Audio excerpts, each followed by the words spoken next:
quá xa vời con đường anh đi. Giờ đây đã phăng bóng một người mình anh bước trên cô đơn. Từng giọt nước mắt cứ rơi bao ngày. Chỉ muốn nói yêu lắm, yêu em yêu nhiều lắm, nhưng anh không thể giữ được hết tất cả yêu thương như ngày xưa. Dẫu biết em xa lắm, xa anh xa nhiều lắm, xa anh trọn kiếp, bởi vì hai chúng ta không thuộc về nhau. Anh muốn xóa đi hết tất cả kỷ niệm buồn trong anh, mặc dù em ơi anh đang chơi vơi giữa dòng đời. Vì cứ nhớ mãi một người đã quá xa vời, yêu thêm cho con tim anh trở nên lạc lối. Anh muốn xóa hết tất cả bao hy vọng trong anh, mặc dù con tim anh đã trở nên rất rối bời. Vì phải cố quên một người đã quá yêu rồi. Nhưng em ơi anh không tiền giang lối.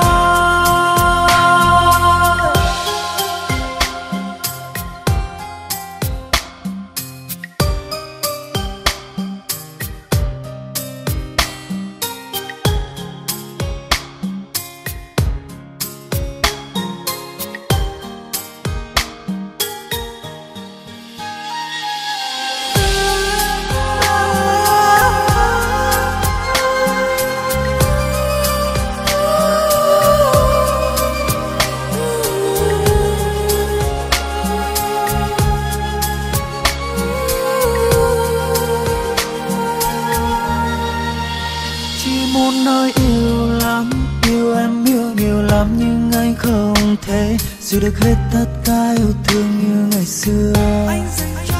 Dẫu biết em xa lắm, xa anh xa nhiều lắm, xa anh trọn kiếp, bởi vì hai chúng ta không thuộc về nhau.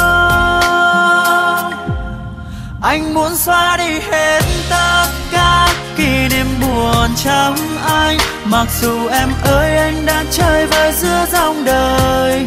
Vì cứ nhớ mãi một người đã quá xa vời, yêu thêm cho con tim anh trở nên lạc lối.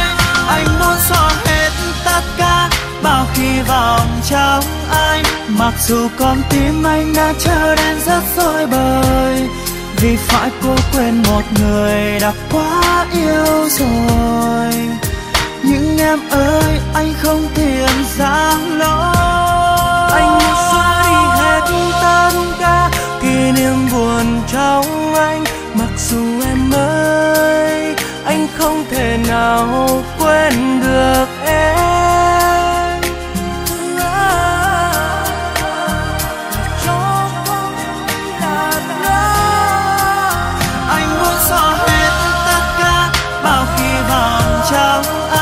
Mặc dù con tim anh đã trở nên rất rối bời, vì phải cố quên một người đã quá yêu rồi.